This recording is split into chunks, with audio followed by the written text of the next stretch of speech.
Often get a bad name for their roles in trying to influence lawmakers and their vote. But under the Golden Dome in Montpelier, some argue they offer much needed guidance and advocacy. Right, Hannah Bassett, at 7 days, and education reform this session is giving us a window into the power they have. That's right. Education is the biggest issue before the Vermont State Legislature this year. And while it's not necessarily the biggest or most moneyed lobbying group in the state, the education lobbyists, or advocates as they often like to be called, they do have real influence over how education policy has taken shape this year. And that's really been borne out for those who've been following the education reform bill as it's moved through the state legislature. Some might be surprised by the sheer number of lobbyists in Montpelier. I'm talking about 500 or so registered, outnumbering lawmakers 3 to 1. And it's not just that behind the scenes work. They're often called to testify as experts.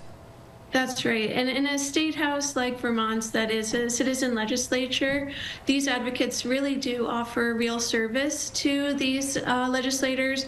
The state house does have some professional staff like the Legislative Council, the Joint Fiscal Office. These staff provide a tremendous amount of work. They're highly respected, but these lobbyists and advocates are often called in to testify and provide their own outside expertise.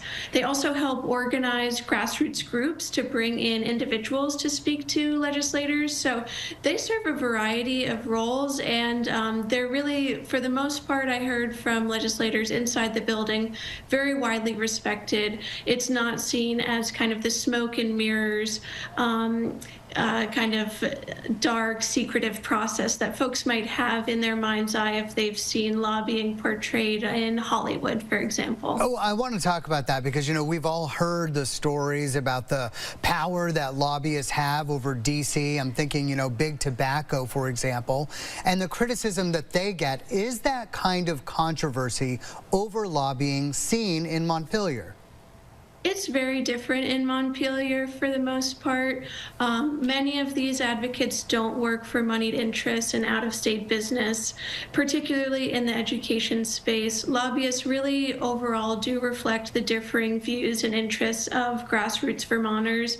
And this year, really the interests involved run the scope of the education space here. It's rural schools, independent schools, superintendents, teachers, school boards, really everyone with vested interest in the future of Vermont education. So with only a few weeks left in this year's legislative session, it's the first of 2 years of this biennium. There will be a mad dash to see whose interest will prevail by the time a bill reaches Governor Scott's desk, if one does later this spring. So stay tuned. We will.